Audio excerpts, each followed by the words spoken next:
Alright, so welcome to Virtual Jeff. I haven't done one of these in a while, so bear with me.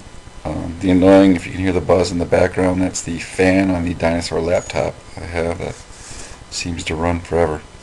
Alright, so this is the first sort of nuts and bolts topic where we get into what actually works in rehabilitation. Like I said in class, this is kind of the front end stuff, the early stuff that we're going to talk about. It's the stuff that Martinson sort of left out of his report because it was too new and there wasn't enough information on it. So, context. There's sort of two parts to behaviorism. There's kind of the old behaviorism that people now call radical behaviorism, and that's classical and operant conditioning, which we'll talk about. And the other side is sort of combining the radical behaviorism with observational learning and some cognitive stuff, and people generally just refer to that as social learning.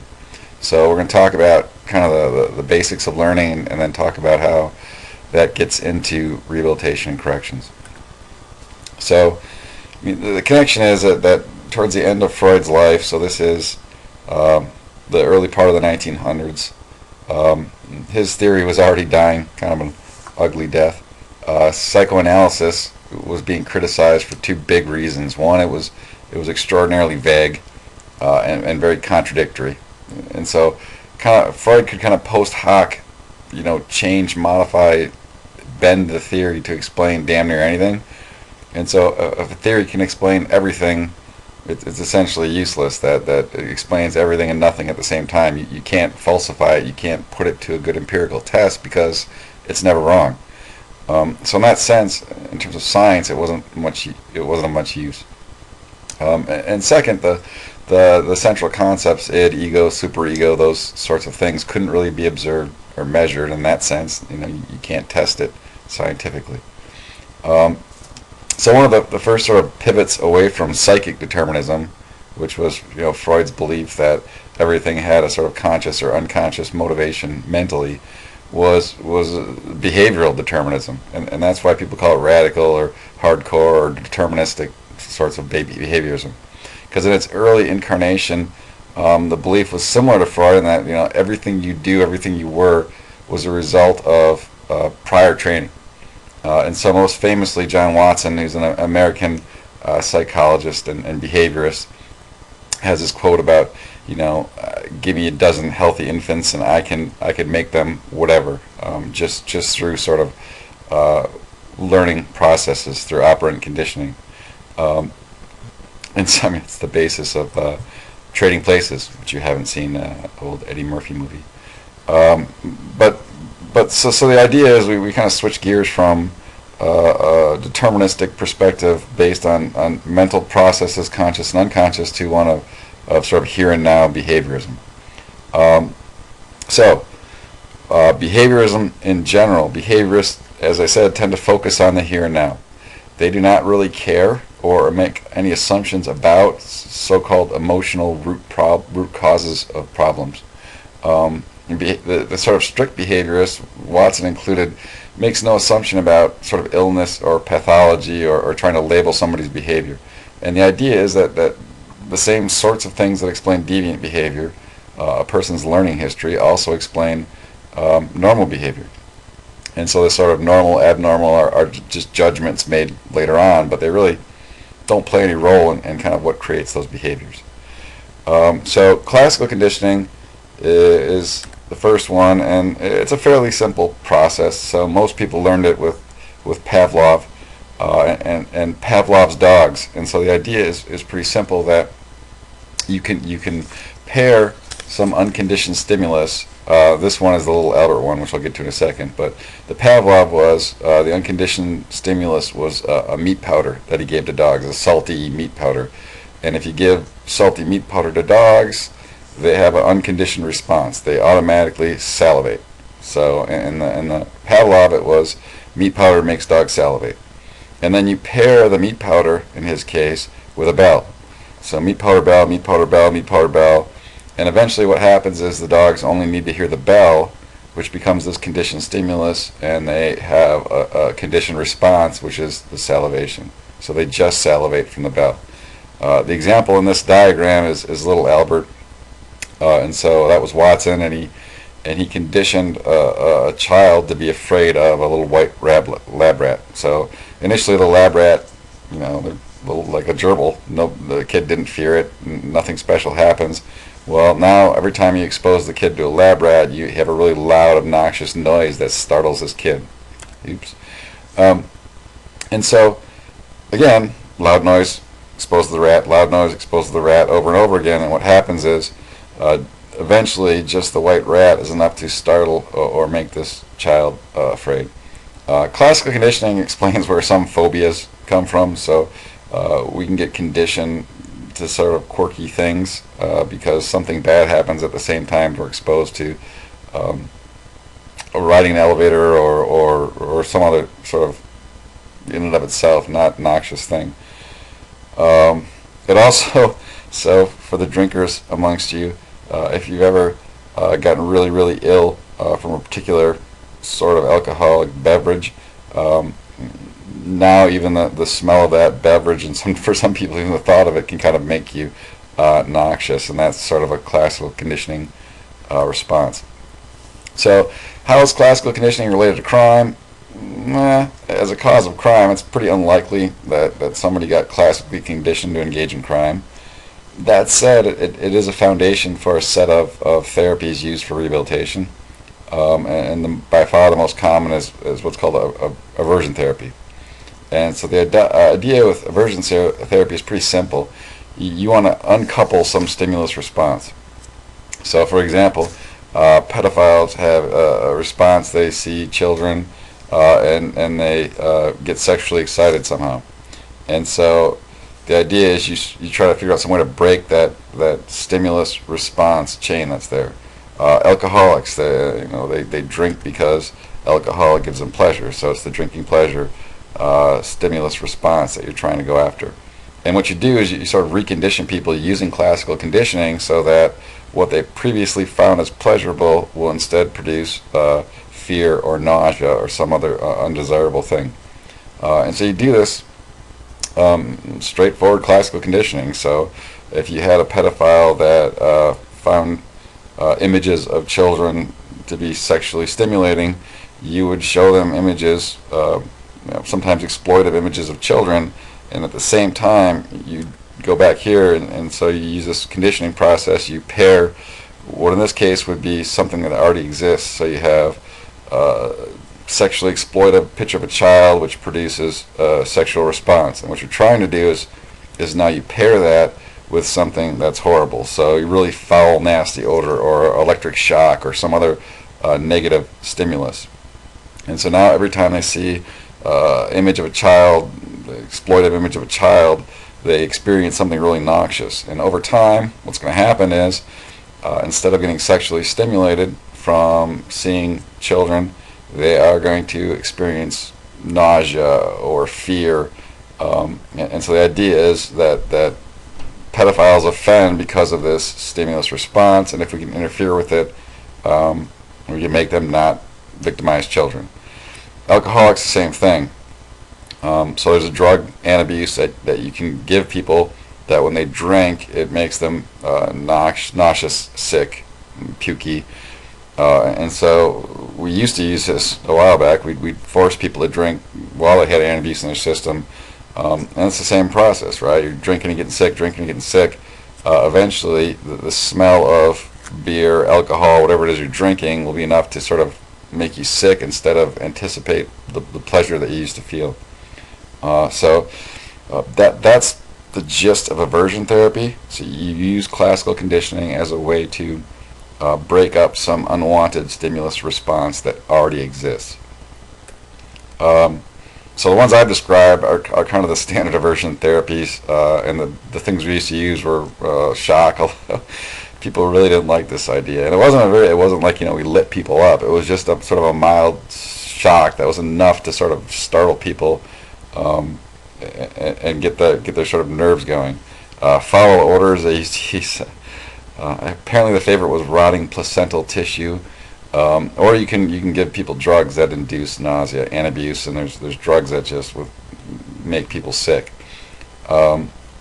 This is, by the way, for people in my media class or people who have seen the movie or read the book, A Clockwork Orange, where they're trying to use aversion therapy to get this very sort of violent, psychopathic guy to fear and become sick when he thinks about violence. And so they pin his eyes open and they give him a drug that makes him violently ill, and they show him images of violence while he's getting sick.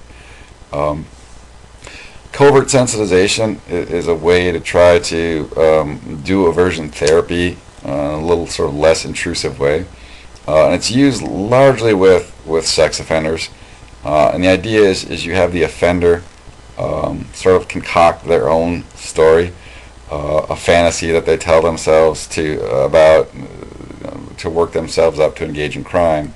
And then what you do is you weave in something horribly noxious. They really are horribly noxious. If I remember, I'll bring them to class next week. But it's kind of the idea is you use their words and their images, and then into that you weave like maggots or feces or vomiting or something truly horrible. A parent walking in, your mom walking in on you while you're doing these horrible things. And so rather than sort of showing somebody an image and shocking them, you're sort of building in these horrible things into their fantasies. And again, it's the same thing. You're kind of trying to ruin their fantasies as a way to sort of break up that stimulus response. So, yeah. So a kind of an extension of that, and this is more for, so we talked about in class last time, the guy that was exposing himself. So somebody who exposes themselves, one of the reasons they do it is because of the reaction they get from other people. So again, you have a sex offender that's exposing themselves, and part of what the charges that they get out of it is that other people sort of react. And so shame aversion therapy, literally they would have people in a mental hospital do whatever their thing was, and they would get a bunch of staff to sit around and just literally stare at them. No reaction whatsoever. So one of the issues with aversion therapy is it's always been sort of ethically questionable. You know, even in terms of like treating child sex offenders, you have to procure some sort of deviant images of kids to show them while you're presenting the foul odor or shocking them or whatever. That's problematic. You know, having staff observe somebody is, you know, it can be pretty traumatic to the staff. The staff don't really like doing it, and it can be sort of painful to the person doing it. And so, for a variety of reasons, it's kind of, we don't really use it as much as we used to. And the other thing is, it has a much better sort of reputation on television than it does in reality. It really doesn't work that well. In fact, there's been some meta-analyses done on sort of aversion therapy based sex offender treatment, and it either has like zero effect when it's done by itself, or it seems to actually make matters worse. So as a standalone therapy, it's not really used anymore. Most people who treat sex offenders now, for example, will offer it if somebody wants it. So if you have a motivated client, this might help. The problem with aversion therapy is it's really easy to sort of break that stimulus response. So if somebody's motivated to drink, you can make them sort of noxious, but they can sort of drink their way through it pretty easily. So it's easy to overcome these sort of mini phobias that you build with aversion therapy if somebody's motivated to do it. So I guess it can help if somebody's motivated and wants to change, but it's certainly not going to kind of wash them over to a pro-social side. So, all right, so that's classical conditioning. The other sort of main technique for learning was operant conditioning. And the big difference between operant conditioning and classical conditioning is sort of timing. In classical conditioning, you have two things that are paired simultaneously. So the meat powder and the bell, and you do that over and over again. In operant conditioning, you wait for somebody to do something first, and then you sort of shape their future behavior. And there's three ways to shape somebody's behavior. There's positive reinforcement, negative reinforcement, and punishment.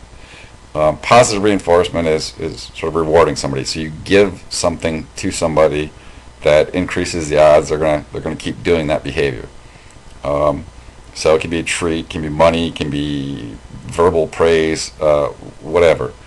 Um, Punishment is, somebody does an unwanted behavior, and you do something to them that reduces the odds that they're going to repeat that behavior. So if you're trying to train a dog, they jump up on you, and you say no really sharply, or flick their nose, or do something to startle them, as a way to kind of stop them from doing that behavior. And if you consistently do that, the idea is eventually you shape them away from doing that behavior. And so most people confuse negative reinforcement and punishment, think they're the same thing. Any kind of reinforcement increases the odds that people will repeat a behavior. So positive reinforcement is the easiest one to understand. Positive reinforcement, you give a treat to somebody so they keep doing it. Negative reinforcement means you take away something bad, but it does the same thing. It increases the odds that people are going to repeat that behavior, or a dog or whatever is going to repeat that behavior. So by removing something unpleasant, it's very similar to giving something that is pleasant. The classic negative reinforcers are actually kids, which I'll get to in a second. We actually talked about, I don't know if I talked about that explicitly in this class, but a really important negative reinforcement in criminology is when we talk about guilt and shame, right? So guilt and shame should be a punisher. We think about doing something we know we shouldn't do. We feel anxious and guilty and shame. But if we can mentally sort of take away guilt and shame, so we're removing an unpleasant stimulus, we're going to increase the odds that we're going to do that behavior. And so when I talked about some rationalization and excusing and those sorts of things, when you say, well, it's not really that big of a deal, I'm not really hurting anybody, they want me to do this or whatever, you can ratchet down that guilt. And so by doing that, you're literally negatively reinforcing yourself. You're removing that unpleasant stimulus, guilt, shame, and that's going to increase the chance that you actually follow through with that behavior.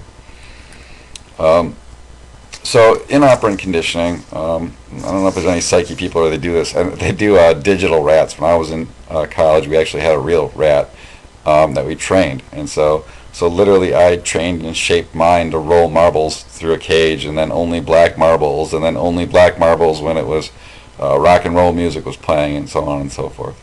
I could never get them to distinguish between types of rock and roll, which was my ultimate goal, but like all rock and roll was the same to my rat. So you use contingencies. Contingencies refer to kind of the schedule of how you reinforce or punish something or someone in a way to shape their behavior. So again, you have to see some initial behavior. That's the key to operant conditioning, and then you kind of shape that behavior in the way you want it through reinforcement and punishment.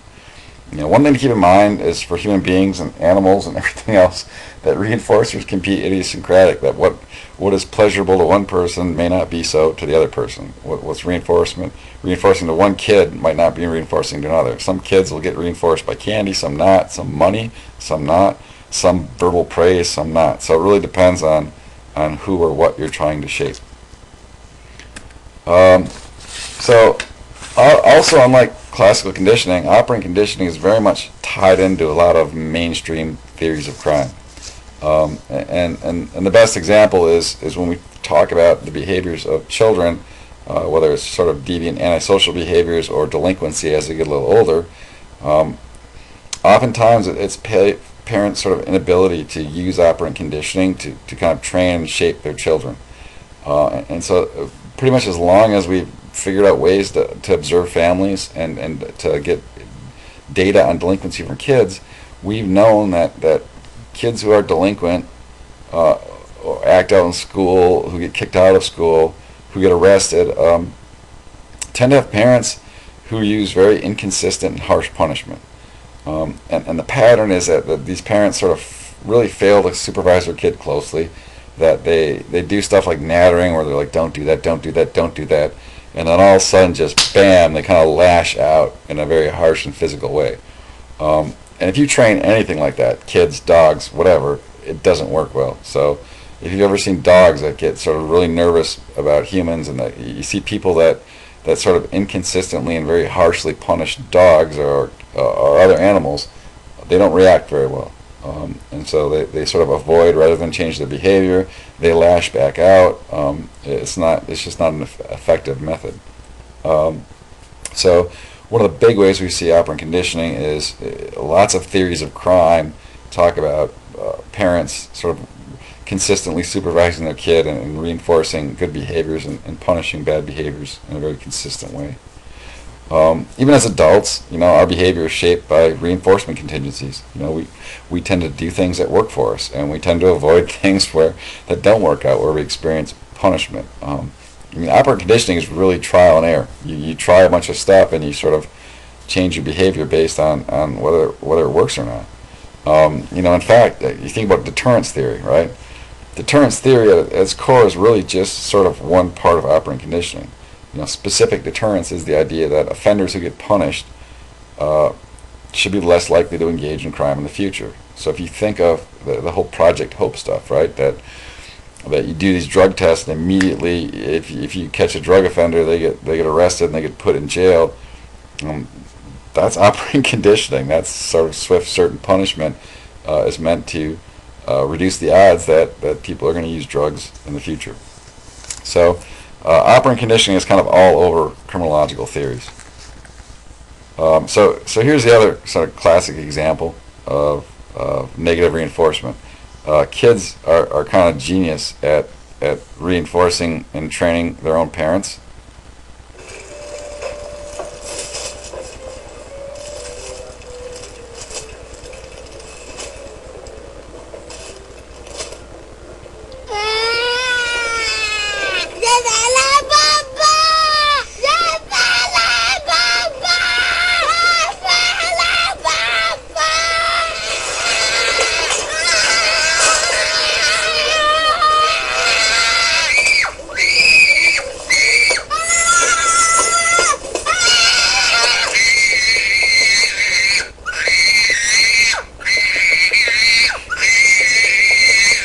Zazu condoms. Fun, sexy, safe. Alright, so, there are those kids doing all this crazy stuff and throwing a huge temper tantrum, and the idea is that if your parents eventually cave, they stop the temper tantrum.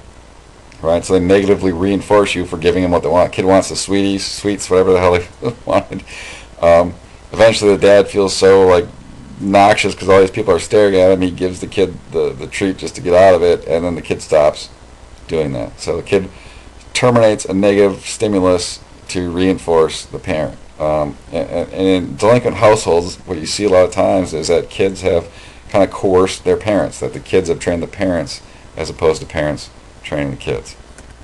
In terms of conditioning and what works and how to use conditioning, animal research and human research kind of tells us the same thing. That the first principle of using operant conditioning is that reinforcement works a lot better than punishment. Anybody who's ever trained a dog knows that dogs learn a lot quicker and a lot better and are able to kind of sort of replicate the behaviors you want more quickly by using reinforcement. Right? You give a dog treats for doing what you want them to do, they learn very quickly. If all you do is punish, it has some negative side effects, right? That if you're trying to potty train a dog and all you do is punish them, some of what they learn is, well, I gotta poop on the floor when this guy's not looking. I gotta avoid the punishment rather than changing my behavior. People can lash out at those and blame those who are doing the punishing. If you do punish, it should be immediate. You should give a warning, especially if you're talking about people, and you should explain, again, to people why you're doing it. And the other key is that instead of just punishing, that you give an alternative. You say, you could have gotten the same thing by doing this. You could have asked. You could have used your manners. Whatever it is you want the person to do instead of what they did, you provide that alternative. So, principle number one, reinforcement works better. The ideal target is that there should be 4 reinforcements for every 1 punishment. That reinforcement, the big R, should outweigh the big P by 4 to 1. And then there's sort of kind of inside tips about what's the best way to use reinforcement. And this is obvious, but sometimes people don't do it. That you should reinforce only when the person does the behavior you want. rather than just sort of giving them tokens and rewards for anything.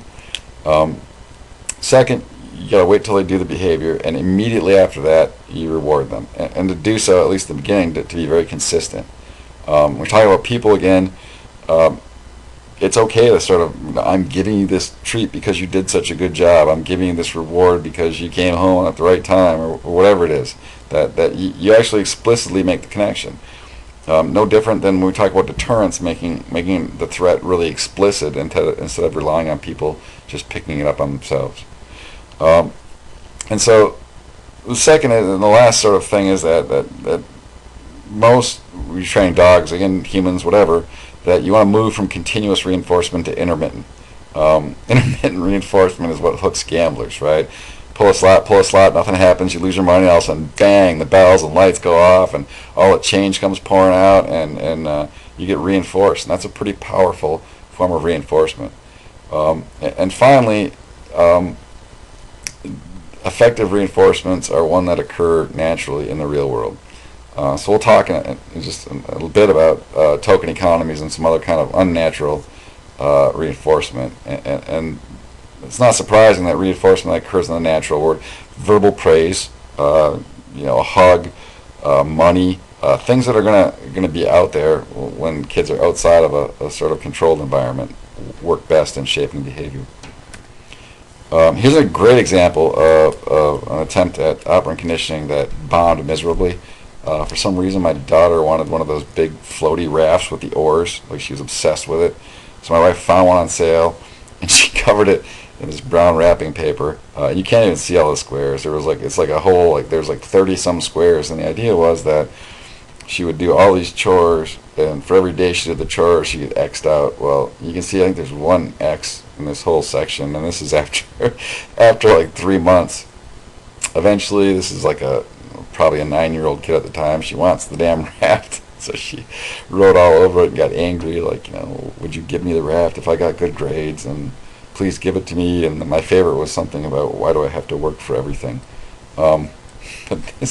So when you're training kids, when you're training adults, if you're working with offenders, one of the principles is sort of make the goals sort of short-term goals and ones that are sort of readily achievable. This was a pretty lofty goal for a young kid. By the way, we still have this raft 4 years later. I think we're going to try selling it in a rummage sale. How does this work in corrections? Well, token economy is a staple of juvenile institutions and also mental institutions, and that is that you use literally coins, tokens, to reward clients for doing the things you want. They make their bed, they listen, they show up on time, they earn these tokens, and then they exchange the tokens for privileges, getting to stay up later, getting to pick a movie to rent, whatever it is. And so there's a ton of evidence that when you employ a token economy, fights go down, disobedience goes down, behavior improves, that they work. The problem is that when they get outside the institution, they don't work so well because nobody's handing these kids tokens anymore. And so that's why people emphasize using naturally occurring reinforcements. Contingency contracting is the idea that you lay out sort of in a formal contract, here's the things I want you to do, here's our goals, here's the rewards you're going to get if you meet these goals, and here's the punishment if you don't meet these goals. So parents will do this with kids, probation officers will do this with clients. It's a way to sort of structure the operant conditioning so that both the sort of supervisor and the person trying to change are on the same page. So we talked about this already. Parent management training is probably one of the most popular in terms of helping parents deal with kids. And it comes from a psychologist named Gerald Patterson and his sort of theory of delinquency.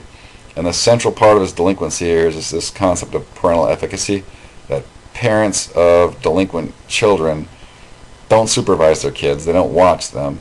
They fail to recognize when their kids are doing deviant acts. So the kids are acting out, kids are stealing, kids are, roughing up other kids in the playground, and they're the bullies, and the parents are like, well, kids are kids, it's not that big of a deal, everybody does this sort of stuff. So they kind of don't recognize that their kids' acts are deviant. And when they do, they're very inconsistent. They tend to punish more than they reinforce. They tend to sort of only intermittently punish. They natter. They don't do that. Don't do that. Don't do that. I'm gonna punish you if you do that. They don't follow through, and then all of a sudden they do follow through in a sort of harsh way.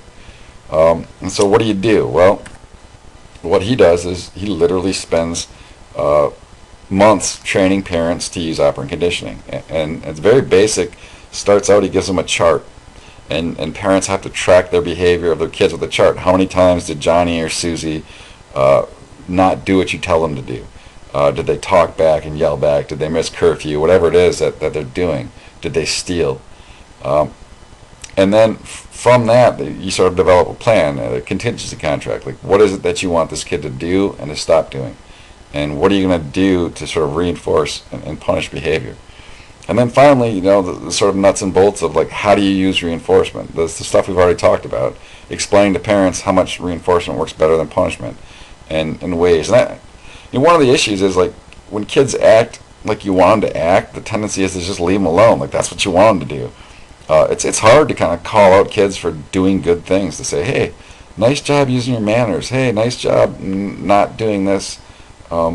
It's easier because it's annoying when they do something you don't want them to do, to sort of lash out and punish them. And so to train people to kind of how to use reinforcement to shape behavior, how to be consistent, how to, you know, what are the techniques, using your mommy or daddy voice and dropping down to your knees so you can look them in the eye and make eye contact and so on and so forth. It's all the stuff you see on Nanny 911 and all those other sort of reality TV shows. It's all based on the same principles. Parent management training and programs like that have done pretty well. You know, in terms of effect size, like we talked about, like our top end programs have effect sizes of like 0.35. Parent management training tends to be 0.15, 0.2. So moderate reductions, and in most programs now, it's sort of one component of a broader attempt to change people. So you work with a family, and you might do some other stuff with the kid. Alright, so I'm going to end here in case this video bombs badly, and I'm going to have a part 2 video. I think that's going to be the plan.